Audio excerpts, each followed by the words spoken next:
The following podcast reflects the views and opinions of the hosts and guests only. They do not reflect the views or opinions of any agency or specific members of an association. At times, colorful language may be used and may be unsuitable for people under the age of 18. Discretion is advised.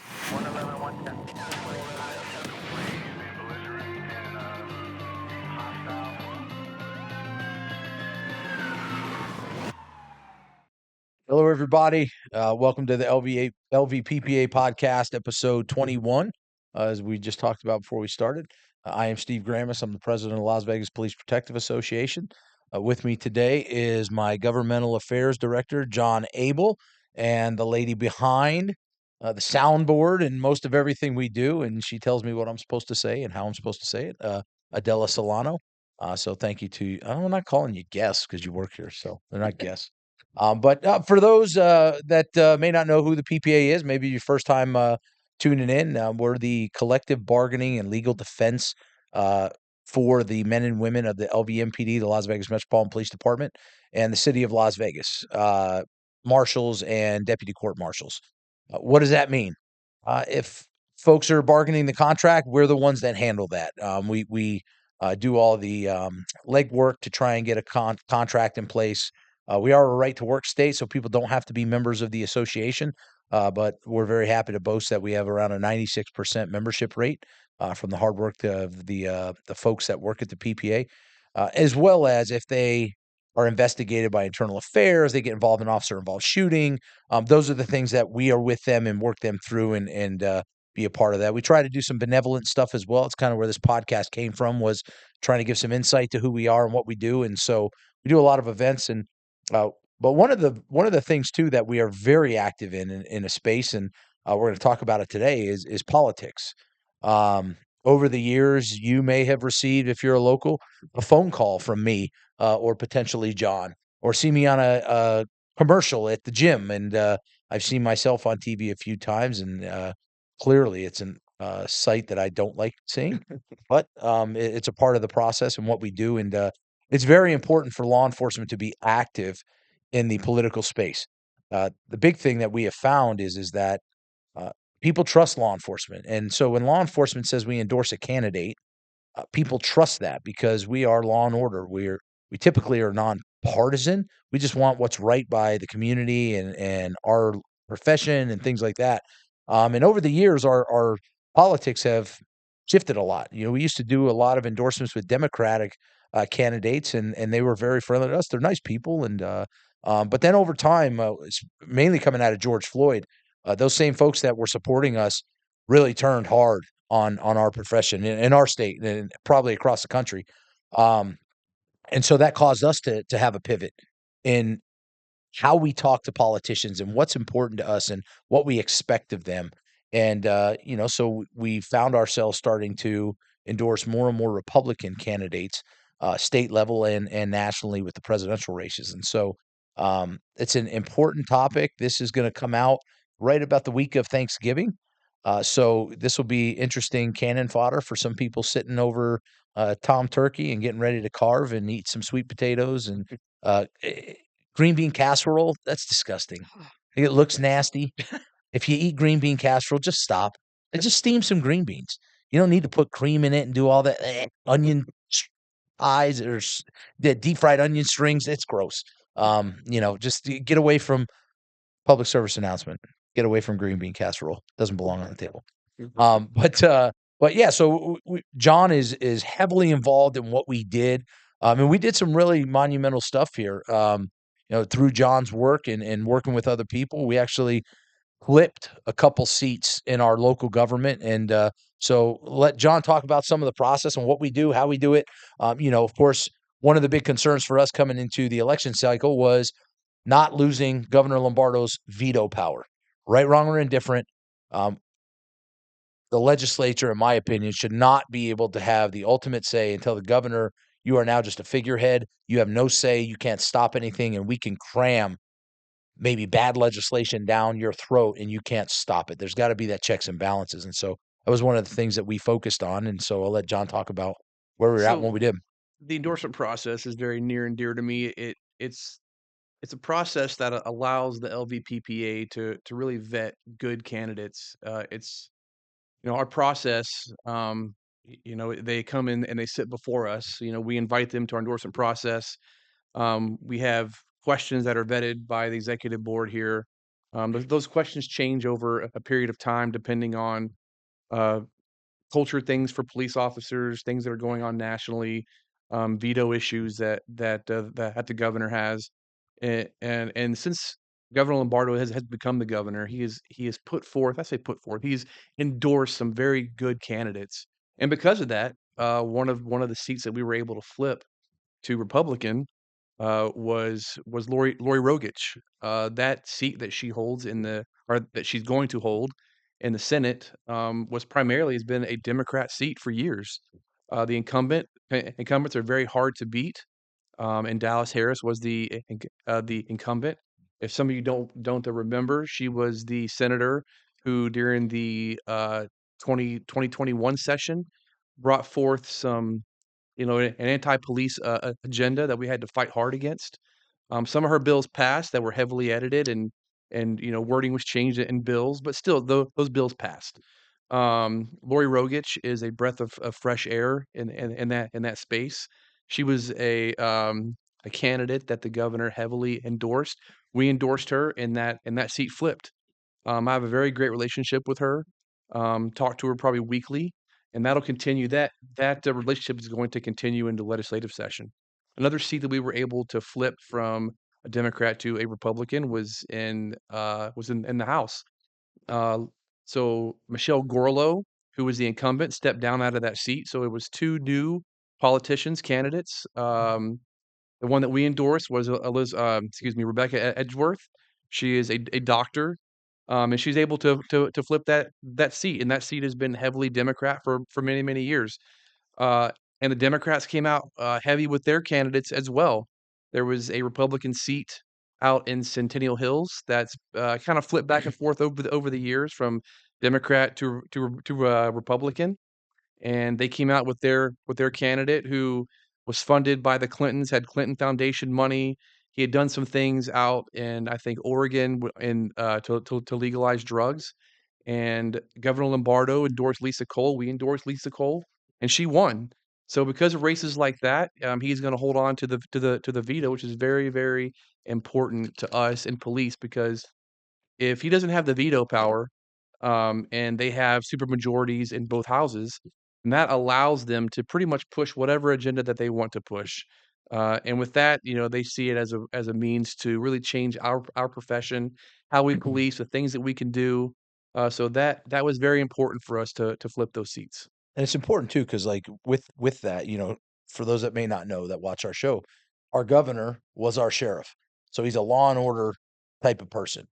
He was elected twice down here in Clark County. He's a good man. And rather than riding off into the sunset, he said, "Hey, I'm going to run for governor." And we helped him through endorsing him and spending money and other people wanting to get involved. And he unseated a Democratic incumbent. And he was the only Republican governor to unseat a Democratic incumbent uh, in that 2020 election cycle. And so it was really, really cool to get him there. And so as that stuff works its way forward and the governor starts to put people in place that he wants to work with, it's important for us to try and support that. And you know, some of the things we look at too is several years ago we started to walk back the threshold on theft, the threshold for narcotics possession, and this position that hey, it's more of an illness. Most everybody knows I'm very candid on the things I say, sometimes to a fault.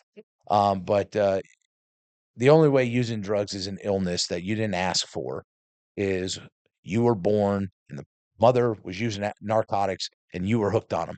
That ain't your fault. You choose to go out and get high because you want to try it and you get hooked on it. I'm sorry, that's not an illness. That's a choice, right? And it's a choice that we hope everyone can find their way out from under, but it's still a choice.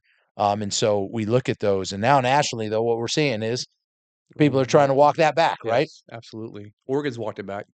What was Oregon's like, and what did they turn to off the top of your head? So off the top of my head, I know that they had legalized, small use possession. So heroin, cocaine, methamphetamine, if you had that like personal use amount, it basically was decriminalized. And I've never been to Portland, Oregon, but the things you see obviously on social media and Twitter is like zombies walking around, and it exacerbates homelessness, it exacerbates mental illness, and it drives up crime. And for as liberal as Oregon is and Portland is, I think they realize that this is not the way to go. Like, Portland is just, they've always been liberal and things like that. Keep Portland weird is kind of the mantra there. But they've rolled a lot of that back because they realize is that, open, they have those like open injection sites where, you can go in and, they'll help you shoot up your heroin or whatever. And that way, if the premise is they're going to do it anyway. So if they OD, we can give them Narcan right there, and then we can, lead them into, to getting help or whatever. But it's just an open air use drug market. And, the cops there, I don't know many in Portland, but are just it became such that, to watch your city fail, and politicians, liberal as they are, realize that, like, we can't let our city do this. Obviously, it's not totally rolled back, but they have rolled back and they have recriminalized the drug issue there. So hopefully that never happens here. Then we have I was gonna say moron, but I didn't say moron. Didn't we have a politician that tried to pass a bill for safe injection sites, and We they would did. set up a halo zone where they could be, and they should be allowed to shoot up dope whenever they want to. And like you said, the premises is, well, we can save their life Yeah. if they OD or if they this, and so let's commit more money, more resources, more hospital, more doctors, nurses to sit there and babysit drug addicts and watch them use it, Yeah. and say, hey, we got you if you OD. I don't know if we can say his name, so I won't say his name or whatever, but he got reelected by a pretty good margin, and he's probably going to You try to say the bring show that to bill not back. say names. David Ortlicker. Warrant Liquor. Ortlicker, Warrant yeah. Liquor. Yeah. If you watch this show, Mr. Warrant Liquor, and I know you didn't bring this bill back, and by all signs, you're a very intelligent person, but him and I spoke when he was talking about that, and I said, this is the dumbest thing I've ever heard. Like, I'm a narcotics guy. You think that you're going to help these people? You're going to make it worse. They're actually going to push the threshold to get closer to ODing, Yeah. knowing that they got someone there that'll save me. So I can really ride the dragon and have a good time here, and then you'll stop it. And the next big thing that I think that a lot of these politicians are wanting to push is, with the legalization of marijuana, I've been approached by people to support a bill that where they wouldn't test officers for marijuana.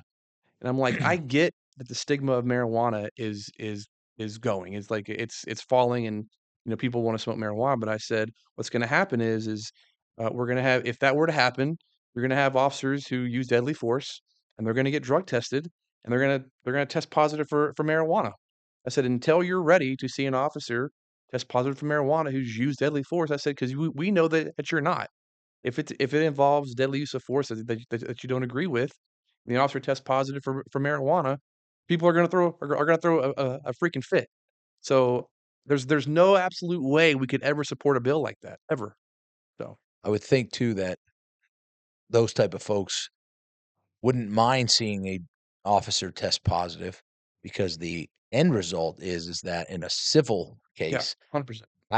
okay, yeah, you weren't, but I can civilly sue you and get more money because that guy was still high with X amount of nanograms per milliliter in his blood or her blood, and blah blah. So it actually opens the door for them to sue more people Yeah, and make more and money. you would think the double standard, because if that were to happen, right, and an officer tests positive for marijuana, the argument would be where you weren't in the right frame of mind when you Hmm. used deadly force. Well, that goes against everything in the medical community saying, "Oh no, marijuana is the greatest thing. It doesn't really affect you that bad." But I think we're in a time and space now where common sense and double standards don't matter unless it directly benefits your side. So listen, I know the stigma of marijuana is you know it's in such a way where people are accepting it now, but there's just no way people are ready to accept a law enforcement officer in this day and time, in this culture that we're in, to have an officer test positive for marijuana is use deadly force. It's just not going to happen. So now coming out of the election cycle, and we're faced with the legislative session coming up in February. Yep. Um, how do you see the strides that we make impacting what goes on up there at the session. Getting some different people up there, and I really believe that. Listen, it's going to be a fight, right? I mean, you see I'm on Twitter pretty heavily, and and I've seen the X. Sorry, I'm on sorry, X. Elon. Twitter X. Elon Musk, the Department of what is he? Department of Department of Government Efficiency. Government Efficiency. You and Vivek, you guys are doing great things. I can't wait to see what you do. I love seeing people cry on X about, oh, I can't believe they put those. Yeah. How dare you put a billionaire who started all kinds of companies over at government efficiency reference your money as taxpayers? But yeah, no. So it's yeah. Go ahead. Sorry. I think now that they don't, now that the governor still has his veto. If I'm a Democrat, I mean, listen, Democrats in this state still run the state. It is what it is. They have the majority in the House, the majority in the Senate. They don't have a super majority. But I don't want to. If I'm a Democrat, I don't want to waste my time pushing a bill the governor is ultimately going to veto. Sure. So, and I think it just takes a lot of those crazy bills off the table, and they'll focus on the things that are more bipartisan. But we'll see. I mean, they battle all the time over the school lunch thing. They try to beat our governor over the head with, he vetoed the bill that gave school lunches to every student in the state, no matter what their class or where they're at economically. And I'm like, my kids don't need a free lunch. So where does all that food go, right? Like if they don't use it, where does it go? It goes in the trash, and it's a waste. And people have said that, and he said that, but it's just something that is just a good talking point for the Democrats, but they'll still try to do stuff like that. But I firmly believe that the anti-police rhetoric and sentiment is not going to come back after we endorse candidates. Listen, we endorse Democrat candidates. It is what it is. I'm conservative, and they all know that. But to get things out of that building onto the governor's desk, you got to endorse certain people. And I've spoken to them, and one thing I ask them is, I need your promise that this woke anti-police bills are not coming back. And they've all promised me, yeah, you won't see any of that. So we'll see if they hold to their promises. I think they will. I've monitored bills so far that are coming across BDRs, things like that, the bill draft request, and I haven't seen anything that worries me yet. So we'll see. They have to say that, Of course. and they have to say that because Joe's the governor, Yeah. right? Yeah. If Sisolak was still the governor Oh, and they control both houses, they'd be like, 100%. can't make any promises. That's the funny part about politics is these folks are most of them, not most of them, sorry, whatever. I'm going to say most of them are disingenuous.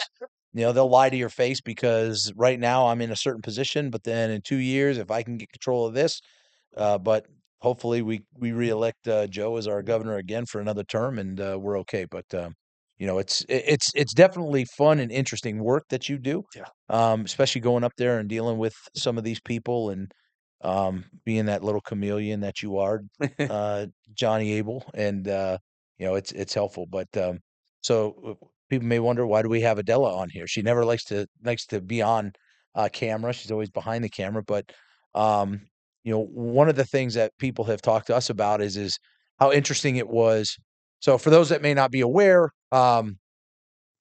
prior to President Trump coming, God, it just sounds so good. Yes, it I'm not does. even going to call him President-elect Trump. President Trump, our president number 47.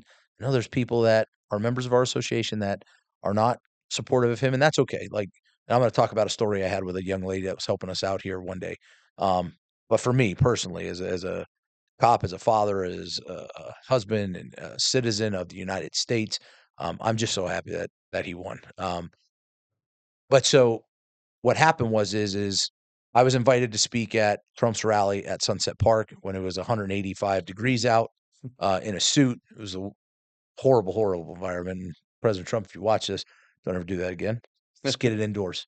But at that time, we hadn't done an endorsement for governor or for president. And so we pushed out a survey to our membership, and we got a really good return back about, hey, who would you want to see us publicly endorse? And this really stunk too, because I know I've talked to a few of our members that were concerned that we put that out and it was Biden and Trump.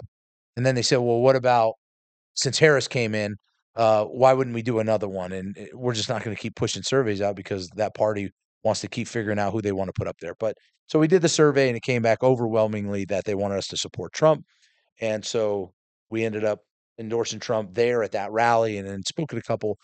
But through that, the campaign reached out to us and said, hey, the president is going to be in town and he'd like to stop by the PPA office. And how does that work? And of course, everything is thrown on Adella when we do an event. And that was an event on how we do it and what we facilitate. And of course, I just stay in my office while everything's going on. And so it's Adella that has to deal with the fallout. And so, talk about some of the things, Adella, that went into what seemed to just be a 20-minute visit that wasn't just 20 minutes of work for us. No. So it kind of starts a day or two prior to the day that he comes. So Secret Service comes, walks our building, main Secret Service guy. You actually see him like what UFC, I saw him next to him. So Uh-huh. he comes to the building and he kind of walks it with his concerns. And I don't think I really understood what was going to happen with all of this. The next thing that comes in is the Trump team. So you have Trump team who came in Friday and they walked through the building and they were trying to get how things were going to go, where he's going to be. So a lot of pre stuff happened Friday. Come Saturday, it was we put out something to our members saying, "Hey, if you want to come see President Trump, you can come see him." The numbers kind of switched. We were at what 60, then it was 75, then it was 100. Just because they kept switching things around. So the interesting thing, I was actually back home this weekend, and I was talking about it with one of my cousins, and I said the interesting part was Secret Service and the Trump team. They don't really talk to each other, or they do, but they don't. Obviously, Secret Service has a mission, and they had their concerns.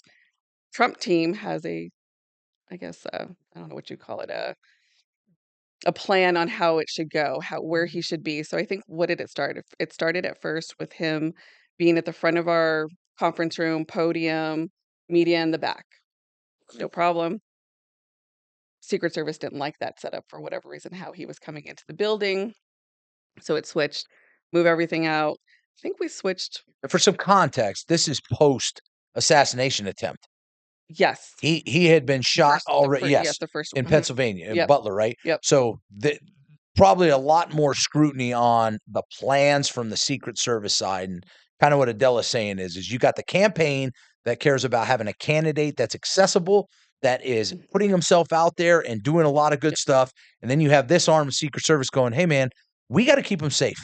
We can't have this happen again. So the things you may want to do, we're not for it. And we're not for it, not because we don't want him to get elected or do want him to get, we don't want him getting shot again or hurt again, or what happens if someone comes in this building." So it's that interesting dynamic of it's more than just, yeah, we don't agree. Like, we're doing it because of the lens of we need him to stay alive. And they're doing it on that they don't care if he's alive or not. But the campaign's like, optically for photos and media and this and that, we need certain things and it's got to look a certain way. And it can't be so, gosh, what's the word when you something so sterile? It can't be this totally sterile environment that no one's near him and we can have eyes on him totally good. They can't have that. They need it to look a little bit more personable. Mhm. So, yeah, that was big for us to talk about the fact that it was on the heels of that first assassination attempt, and then what happened the next day after he left us. Right. So it was definitely interesting. I mean, even to the point where when Secret Service walked through, we have windows. We have huge windows in the front of our building. They're like, we got to cover all of the windows up, and we're like, oh, okay. So we're what is it called? Mylar. Mylar. We put that on all of our windows. For our folks that grow marijuana, you know what I'm talking about. It's that reflective material to keep the light in so you can control the environment. We put the same thing on the windows so that we can control the environment as well. Yes. So Saturday morning, get here early Saturday morning. Secret Service is with me, and they're walking. Now, I don't think I've walked this building as many times as I did that day. I know where every exit. I think one of these windows has an exit. So they were really concerned. It was kind of mind blowing to me on how detailed they were and on how things were. Um, so that was interesting. And at some point, because I think I was the only non-commissioned officer or police that was in our building. So at some point on Saturday, they shut down our second floor and no one could go up there. So we were kind of guests in our own building, I say. That's kind of the way I can look at it. Well, you had a pin. You could Oh, go I did. places. Yes, I did. So Yeah, that I did. you could go places that I could not. That's true. Yeah. Commission president of the union couldn't go upstairs, but Adella had a pin and she could go I upstairs and could do what go she every needed to do. place. Yes, I could go every place. And they checked every door, they checked every window. The dogs came through. We had the bomb dogs and people outside in bushes, from what I could understand. Um, so that was interesting. And the one thing I took away is you have the Trump team would take pictures of our conference room. I guess send it back to DC. DC would say yes or no.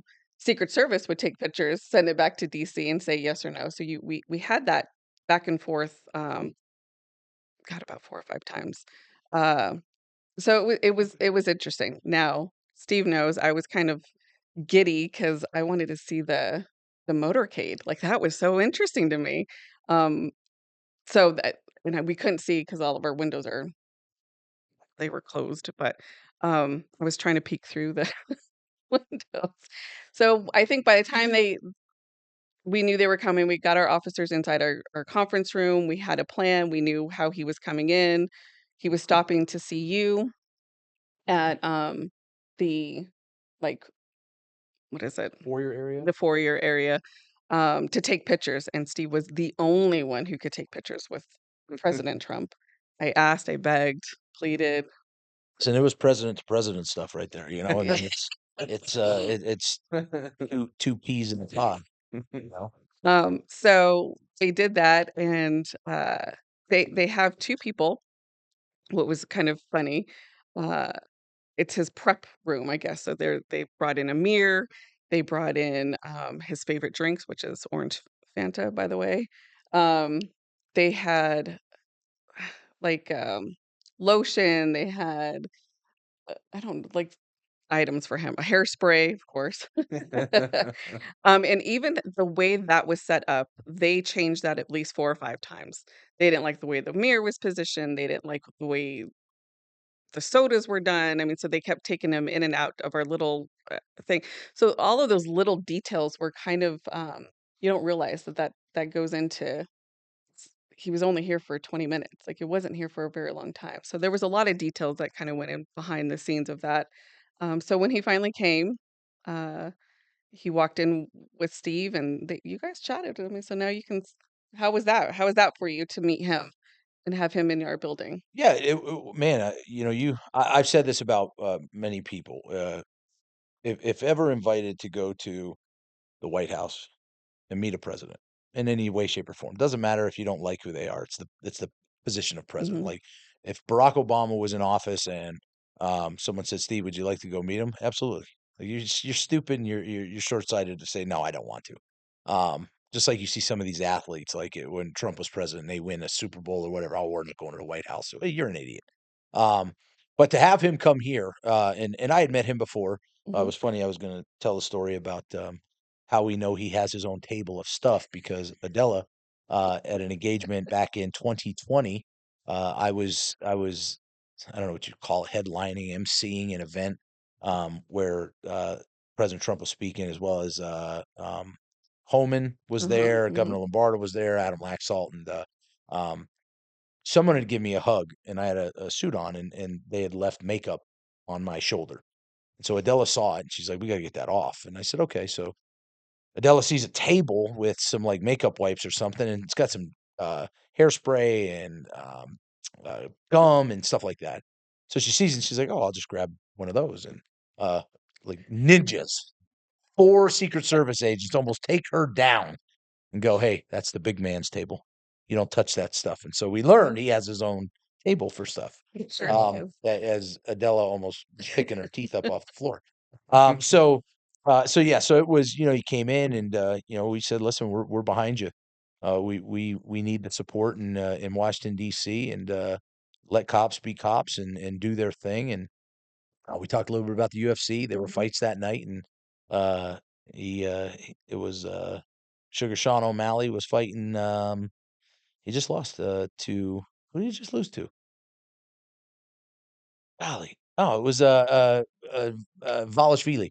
Yeah, Volashvili whooped up Sugar Sean, and he was a Sugar Sean fan. So he said, I'd like to see Sugar Sean win, but he said Volashvili is a very tough guy. He's a wrestler, from uh, um, uh, Europe and that. So we had some good conversation there, and then it was, hey, I want to go, meet the cops, and we had that room full of cops, and we walked in there, and we had President Trump sign one of our helmets. Yeah. I ended up doing that, so we have a LVPPA football helmet signed by the president up here at the office, and so it was really really cool event, really cool day that you worked your butt off on multiple times because it was supposed to be JD Vance Yes. a month earlier, then it was supposed to be Trump, and then it all got canceled, and then it fired back up. And Adella has a whiteboard in our office. She said if you write it on the whiteboard, every time I wrote it, it got canceled.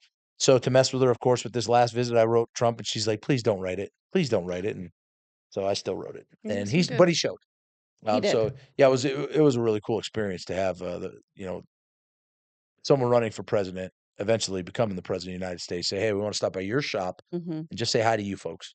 No citizens, no civilians, just want to see the cops and say hi to them. So that was pretty cool. It was interesting because if people don't know where our building is, we're kind of tucked behind a vet office with a Dollar Tree. And the community that we're in is Sun City. Hmm. So over what, 55, 50? 55 plus. Yes, 85 and up. So I went out to dinner a few weeks later with some girlfriends, and she said, I heard that Mark Wahlberg was at your building. And I was like, huh? I said, Mark Wahlberg, no. And she goes, no, they said that they saw the black SUVs and it was Mark Wahlberg. And I said, no, that was Trump. And that was like, oh my God, it was Trump. So it was quite funny because this poor little community of golf carts, and they didn't know what the heck was going on. And I don't think we told any our neighbors that he was coming. So it was pretty interesting. I don't know if we can show the video, but I would love to show the video of like the motorcade that kind of came through. I don't know if that was something we can do. Your video? Yeah. I don't know. Yeah. I mean, they knew you were going outside filming it, Yeah. So so yeah, uh, maybe we can get that. we can get that. Because they did let Adela sneak out the door. Yeah. The Secret Service said, "You can go video it." So she videoed him coming in, and It was pretty cool. I don't know why that was very interesting to me. Um, now but you've come into, much like John coming in here and doing a certain thing. You came in here, you hired on as a receptionist, and uh, somewhere along the line, some president morphed you into some new work and Who that things guy like was? that. Who But the guy? outside of here, you do something with the Women's Republican Club, right? active Republican women. Yes, I am the president of that group. Um, I tell people all the time, Eric's gonna get mad when I say this. I'm pretty stupid when it comes to politics. I don't know much. I was Your wife and I were actually members of Mhm. ARW. We've been members maybe since 2019, 2020, somewhere around Oh there. gosh, yeah. Um, and they called and said, "Hey, the president, the club kind of has crumbled a little bit, but we need someone to step up. Would you be willing to do that?" I'm like, I don't quite know, but sure. So I stepped up, and now I'm the president of this women's Republican group, and it's been interesting. I've had to educate myself on a lot of different things and how things work in politics. And uh, I also was asked, was we were in Corpus Christi for a NAPO thing regarding our podcast. And I get a call from Trump 47, and she asked me, uh, would you want to do the Pledge of Allegiance at the JD Vance rally at Treasure Island? I'm like, sure. And so I did. Now, mind you, driving there, I think I forgot the Pledge of Allegiance. I kept going to Pledge of Allegiance. Pledge of America. So I forgot. But this particular election cycle has brought so many amazing opportunities to us, me, you, the PPA. Uh, I want to know, when you spoke at the rally at Sunset, A, how did that happen? And B, did you know what you were gonna like? How do you plan for that? Like, what's your planning? What do you do? Yeah, that's different for me. Most of the things I do are really off the cuff. Most of the Yes. people, Dylan knows that. Yes. I don't like to script things. I don't like to plan things. But for that, I needed to have some things for a guideline so that I hit some certain things. So typically, what I'll do is I'll outline it. I'll put some bullets for what I wanted, and then my Mhm. mind triggers and goes, okay, I know where I was going with this. Same when I spoke at the JD Mhm. Vance rally. I put some bullets, and then I roll from there. And you kind of feed off the crowd and stuff like that. You know what hot button things to say to get them go, hey, and then the Mhm. other ones that are like boo. So you just learn that over time. That one was the same thing. The campaign reaching out and going, hey, they'd like for you to speak on behalf of law enforcement, Mhm. and because we're the union as opposed to the police department, we can do that. And so I was honored to go out and do that one. It was really cool, and it was a good time. It's neat stuff. But for you, do you see you paying attention to politics more now that you're more involved in it than when you, let's say, first came up here to the union, Absolutely. right? 100%. Yeah, open your eyes a little bit Yep. more to what goes on, how it happens, and stuff like that. Absolutely. It is, I I say, when you in your 20s and 30s, you're working, you're raising kids, you're not politics really isn't at the forefront of your stuff. But working here, listening to John, um, understanding on how your local politics impacts so much. And obviously my husband, is an officer as well, but uh, certain things do impact us, the laws, how judge everything. So it's been interesting for me, to really understand the ins and outs of that. I went up to Carson a couple months ago for our Women's Republican conference, and just listening to these ladies, about the amendments that were being presented this locally, and I was just so fascinated. Like I'm obsessed with Real America's Voice with Charlie Kirk and, Steve O'Bannon. Like I just take it all in. Like I can't get enough. Like I'm truly have been kind of obsessive about a lot of the politics now, and being involved. And I think it's just so eye-opening, and I hope, and I try to tell people, like, get involved. I tell my daughter, "Get involved now that you're in your 20s. Understand your local government. Understand who's representing you." Um, I wish I would have. It's just not something that, was important, I guess, or back when I was in my 20s and 30s. Um, but it is now, more than ever, especially with, like you guys are saying, the shift that's happening in politics. And I just think it's so so important, for people to get involved and to understand. uh, I was having a conversation with some family members, and I said, I really don't care how you vote. Just be educated on how you're voting, why you're voting for who you're voting for. um, just it's important. And I think it's Eric is super excited because now him and I sit, and that's all we do is watch, Real America's Voice and Charlie Kirk. And um, him and I have good conversations about everything. So I've really opened up my eyes on a lot of things. And So it's I've it's it's funny you talk about that, just go out and vote mantra. And so there's going to be the story here. So back in October, we did our trunk or treat, Mhm. and uh, two of my four daughters work at Starbucks. They're probably the only conservative employees at Starbucks.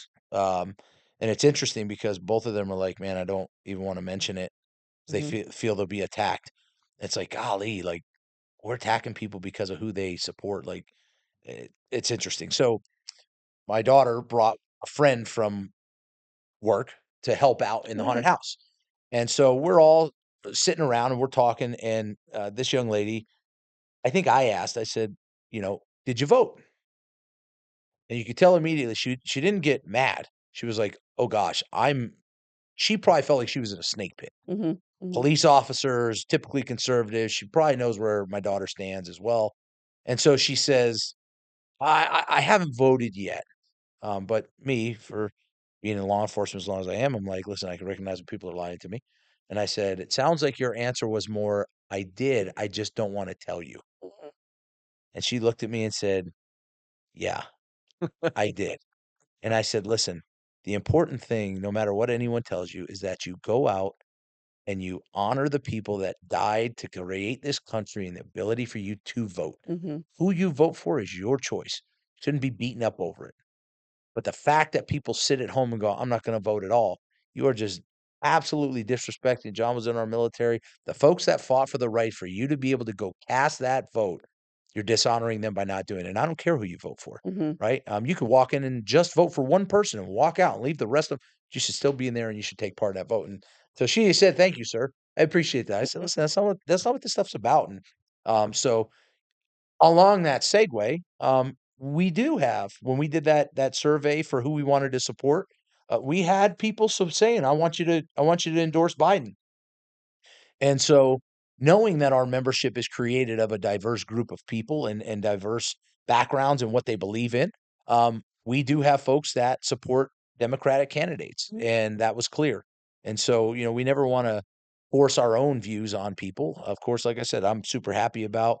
Uh, Donald Trump winning and stuff like that, but, uh, I've been in government and involved in it enough to know there are some good people on the Democratic side. Mhm. Unfortunately, like that young lady, uh, they're afraid to speak their real mind about, "Maybe I need to be way more moderate because a far left group is gonna attack me and say, 'No funding for you, no campaign donations because you don't think as crazy as we do.'" And that happens on the right too. So you went out and spoke to I did. some folks that are Democrats Mhm. that supported Harris over Trump and Mhm. asked some poignant questions to them about why in that. And so go on and talk about what you found out. Yes, so I did. So I spoke to, I believe it was 6 people, ranging in the ages of 24 all the way to, like, 77, and, um, I won't go through all the questions, but I did have a couple of pages worth of questions that kind of, I wanted to get an insight of why they voted the way they did.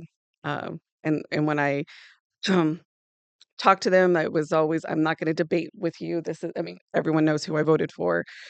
So I said, "I'm not, this isn't me debating. I'm not going to get upset. I just kind of wanna, you know, honest answers." So one of the questions I asked was, "What were the top 3 factors that influenced your vote?"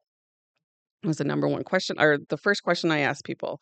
And briefly, um, I will just kinda give you some highlights of some answers.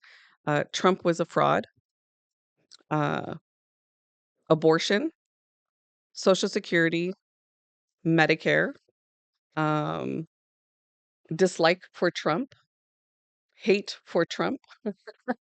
So those were some of the answers that I got for just that first question, which was interesting to me. So the interesting part for me that I got out of the 6 people, not one said economy, not one said foreign policy, or immigration.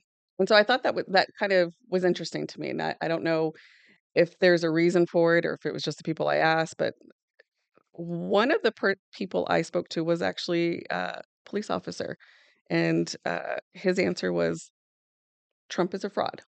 And so that was his thing. So, and I could tell he was a little bit more, I don't know, skeptical or, hesitant in answering these, but I said, I'm not here to debate you. So another one was, let's see, did you explore the platform or agenda of other candidates before making your choice? I thought that was, because to me, I didn't think Harris had an agenda. Like I couldn't find anything that she stood for. So I wanted to see what people thought. And no one really, everyone's answer was pretty much, no, I really didn't. I didn't go looking for Trump because I think their dislike for him kind of stopped that. So I thought that was kind of interesting. That Um, that was exactly what happened, right? yeah. Such nonsense when people talk about how qualified Kamala Harris was and all that. And I'm sorry, she's probably more qualified to do certain things than I am. She's an attorney, all that stuff, right? But the truth is when she ran for president in the primaries, she was one of the lowest voted and supported people when they supported and endorsed Biden. When Biden was in the running, it was all Biden. And Hmm. then he steps aside and they say, you're the anointed one. And all of a sudden, she's so popular. She's amazing. She this, she that. Nothing changed. That's it. It's not based in like real concrete, hey, this is what she stands for. Mhm. Because for 3.5 years, they did nothing. Like, you make all the claims you want. Well, the president makes it. Well, you guys are working together. You did nothing for 3.5 years to help anybody. And now all of a sudden you're the next president. You should be, like, Beyonce says, Right. right? Cardi B Mhm. says, even though she can't read and needs her phone and all that nonsense, right? That's the stupid. Like, there were probably so many people in the Democratic Party they could have went with, other than her, and they thought that was the platform. Like, well, she run on joy, and then the moron vice president she had, Tim Walz. No Oh, offense, bro. First of all, you ain't a football coach. Uh, we know what you did. You're just like a hanger on around a team. Um, it, it One thing he said, I love saying this because this shows how just unintelligent to the sport he is. He goes, I want to tell everybody this is like football, and we're on offense, and we have the ball. Guess what? Everyone that knows what an offense is already knows you have the ball, dummy. You don't have to say when we have the ball. And we're gonna go kick a field goal. Hey, you kicked it and you shanked it. You look like the kicker for the Bengals the other night. Couldn't make a single oh. field goal. But sorry, go ahead. Uh, so I did ask, what role do the media, debates, or campaign ads play in shaping your opinion of the candidates? And I asked that specifically because media was a huge thing, I think. And if you look at how Harris ran her campaign and what she did versus Trump, and I looked at Harris and she went on what I think that's called the Breakfast Club podcast. Thanks. Um, Charlemagne the God. and she went on Call Me Daddy, Call Her Daddy. Sorry. um, which was an interesting, uh, and I understand why she went on there. I mean, it's a women, she was trying to appeal to that group of demographics, which I totally understood. Um, but then you see what Trump did, and so Trump and Vance went on Joe Rogan, Theo Vaughn, which I'm surprised you knew what that was. Theo Vaughn. Who else did he do? He did. Oh, did he do Sean Ryan? No, Vance. Did he do? I think Vance did Sean Ryan. But the platforms they used in their campaigns were interesting to me. Looking at Trump going into what many perceive as probably a snake pit as well, which is he did the black journalists, Yes, right? yes, And right off the bat, he was getting attacked, but he sat there and he went right through it. And that shows that, listen, I'm not trying to stay in one area. I'm going to try and engage everybody. And right. no matter what the host says to me, I'm talking to you all, hmm right? And so that to me was really cool. What? So when I asked that question, they said the debate. Everyone, all six of them, said the debate was a huge um, factor. Uh, the only person I'm going to call out on this is my brother. So my brother said when it was Trump and Biden and that debate, he said all day he was going to vote for Trump. When it switched and it was Trump and Harris, that's when he voted for Harris. And so him and I said, why? Like, what was the difference for you? Like, if you were going to vote Trump this way, why wouldn't you do it this way? So, and then no one can give me like a true answer. Um, I think in his mind, he just knew Biden wasn't going to be the person, but Harris was. So I don't know. Um, but everyone said debates. Every one of them watched the debate, so I thought that was really good. Um, everyone said they thought Harris did an amazing job um, with Trump, and I said I think she was very polished. I thought she did better than I thought she would do. I think she did better in the eyes of people because Biden did so bad. Right? Yeah. If the Biden Yeah. one didn't happen and you just had that one, you'd kind of be like, "Yeah, I'm seeing through some of this stuff she's doing."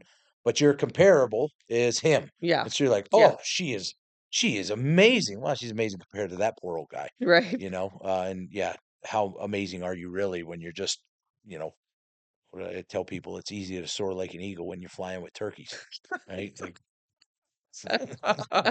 Pretty good. Um, another one I asked because I think it was big. You kind of touched on it. Did endorsements from individuals, organizations influence your decision? Obviously, uh, Harris had, Cardi B and whoever else, Beyonce, and they Yeah. all said no. That no one was like, "Oh, that was so great that they had these I endorsements." mean, Megan the Stallion didn't turn any heads.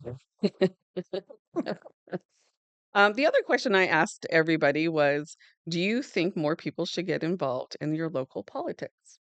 Um, Everyone said yes. I mean, that was across the board. Yes, of course. Um, I asked them, "How do you personally engage in your community political or civic activities outside of voting?" Um, Across the board, they were like, voting, kind of listen. Uh, So then the next question was, what do you think the biggest barrier preventing people from participating in local politics? And um, I think all of them pretty much said once a time. It's a lot of time. Some said that it was just intimidating. It's an intimidating subject, I think, for people to start talking about, and you don't want to look dumb. You don't want to look like that. You don't know what you're talking about, which, believe me, I completely understand. So that was interesting. Um, and we haven't really touched on it a little bit, but we're touch on it now. The last question I asked everybody, and I prefaced this when I asked it. I said it was a hot topic. Um, and I asked every one of them. Now, all 6 of these people live out of the state of Nevada. It's New Mexico and Texas are where they're from. I said, "Are you familiar with your state's current laws regarding abortion?" Um, they all said yes. Yes, I absolutely know my state. Okay. My next question was, should the federal government or state government have more authority when it comes to decisions about abortion laws? Um, I think it was 3 said the state should have that, and then the other ones were they said federal. So that it was just an interesting, and it all 6 of them we kind of spun off in on little topics of abortion, but um, I was surprised on the 6 that I interviewed or asked these questions that everyone's top thing was abortion, and I can't wrap my head around that. I just can't get around. Especially the 70, 60 plus year olds that I interviewed, like how that was their top answer to me was abortion. Um, some said, it's women's rights. I'm like, well, what rights were taken away? Because I mean, if he was wanting to take away my right to work, hell, I'm all for that. Like, can we take that away? Or go, or go make some sourdough bread or like what rice? Because I'm not too sure. So that was very interesting to me that was, um, and as many of them said that the media didn't play, it had to have because that's where you're getting a lot of this information. Like this is where you're getting those little snippets about abortion, women's rights, reproductive rights. That's where you're getting this. So when I asked the question if it's media, they're like, oh no, no. I'm like it kind of is. Yeah. It maybe they didn't realize it or not, but um, it's unfortunate. So like I said, I wasn't trying to debate anybody in this. I was just trying to gauge where everyone was and why they voted the way they did. I mean, so like I said, it was very interesting for me to take the survey and questions and um, like I learned a lot. I mean, uh, I have to say this one story. So my brother, he called me the day of election that morning. Him and I talked, and he was oh confident. That's it. You guys are losing, and I just wait. I'm going to rub it in your face for 6 months once Trump loses. And I was like, I mean, I don't know. We will see. And I was kind of nervous that day because I'm like, I don't know how this is going to play out. Um, that night, I go home. Eric and I literally sit in front of Real America's Voice. And we're watching how things are going. And I get a text and he says, fuck. That's all I get. And I'm like, well, here we go. Eric and I are usually up pretty early, so we went to bed about 9:30, tired. We popped out of bed like at 1 a.m. and Real America's Voice was on, and on our TV, and it says, he won, and I was ecstatic. So I look at my phone, and there's a bunch of text messages, and my brother was just beside him, like, he just couldn't even understand. So the next day we talk, and I have to give it to my brother because he, was very confident that Harris was gonna win, and his words to me were, "You guys are not gonna have the white suburban vote." That's was his thing. Um, so the next day, Wednesday, we talk in the evening time, and, uh, he goes, he goes, "What the hell am I missing? What am I missing?" And that was and I said, "What do you mean?" And he goes, "I went to work that day." He works for UPS. Because "I went to work that day," and he goes, "I asked the drivers, 'Who'd you vote for?'" And he goes, "They all said Trump." And my brother was like, "Why? Why?" Like, he didn't understand. And the top 2 things was border and economy. And so my brother says to me, he goes, "I think I live in a bubble." And I said, "What do you mean?" And he goes, "I think I live in a bubble because I leave my house, I go to work, there's no homeless, I don't see any like he lives like in a rural kind of area, up and coming area. And he goes, "So I don't see anything like that." He goes, "I drive UPS, my truck is packed with stuff that people are ordering." So in his mind, the economy is perfect. Nothing wrong with this economy. And he goes, "So I think I live in a bubble." And he goes, I just didn't know. I couldn't believe that people voted for him. Like, he was just, shocked, and it shocked him more because Trump did get the white suburban, votes, working class people, um, Black, Latino. My brother just he couldn't wrap his head around that, and so I go, "Look, his name is Carlos, said, "I think we all live in a bubble."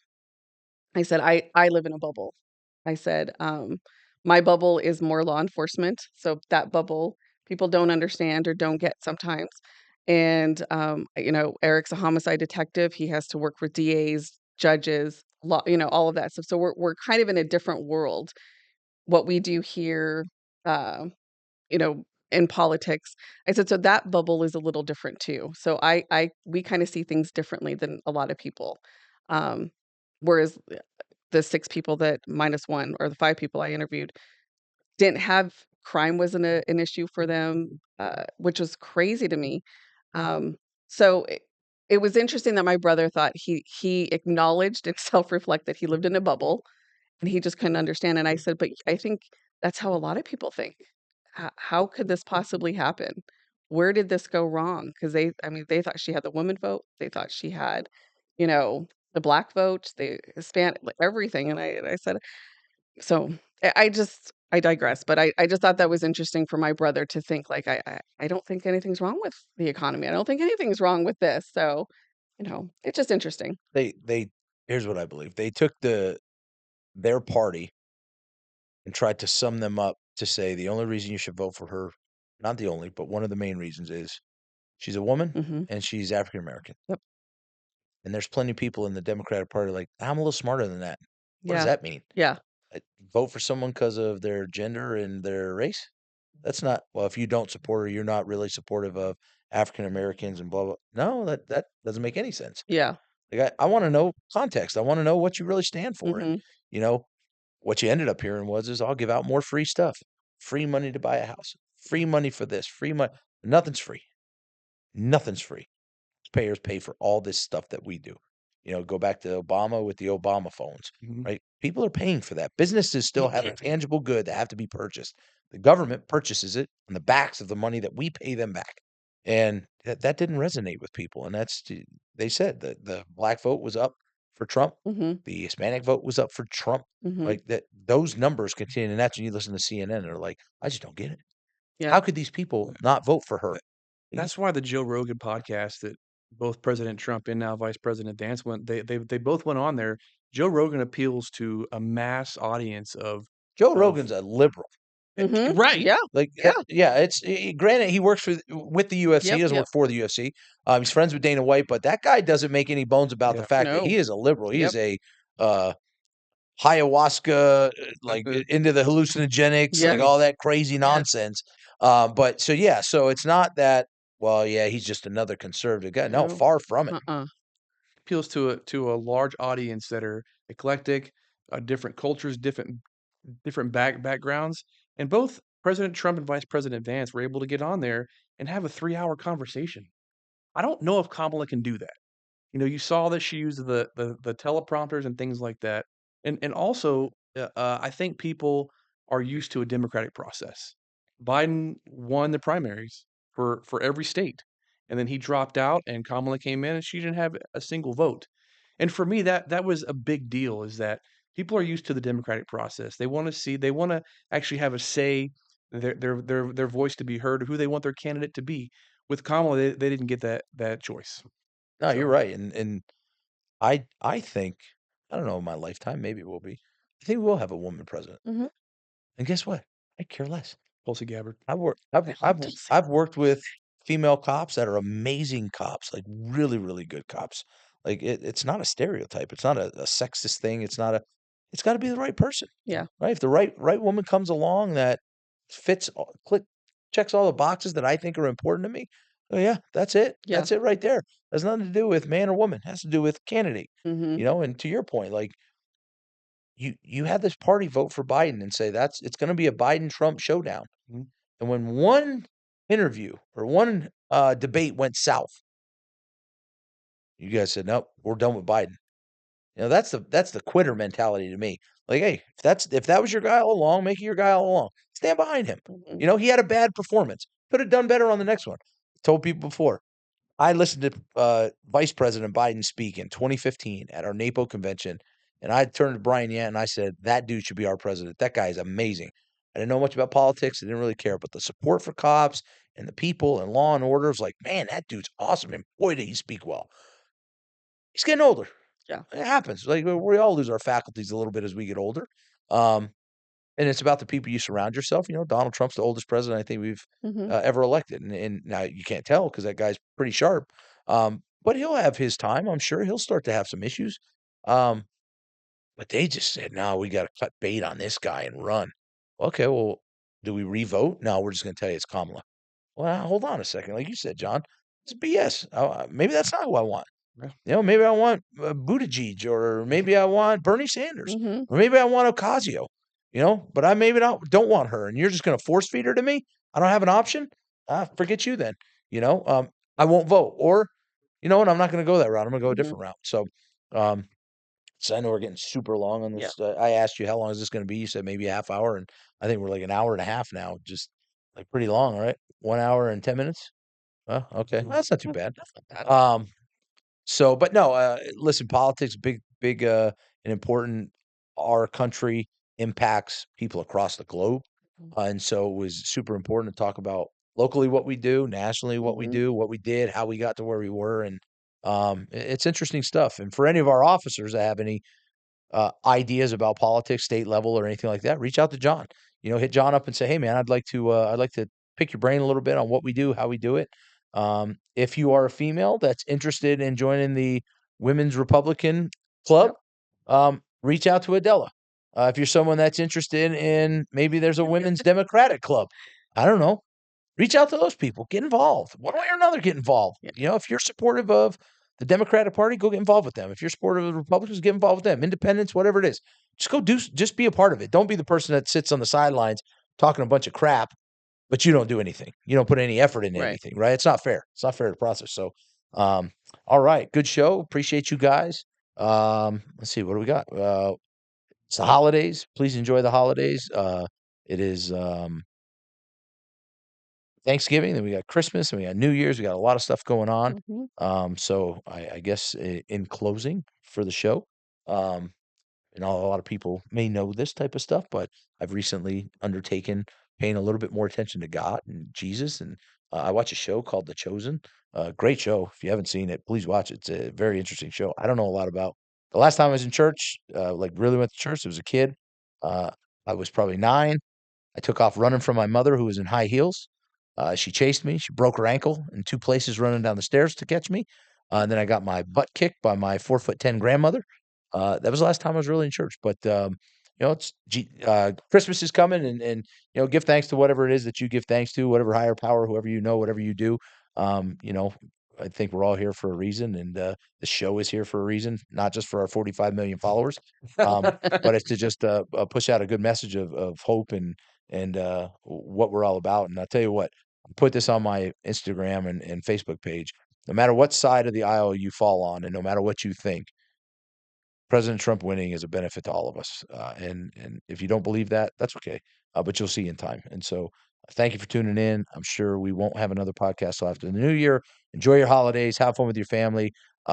Eat lots of food. Don't worry about diets and doctors and cholesterol. Have a good time.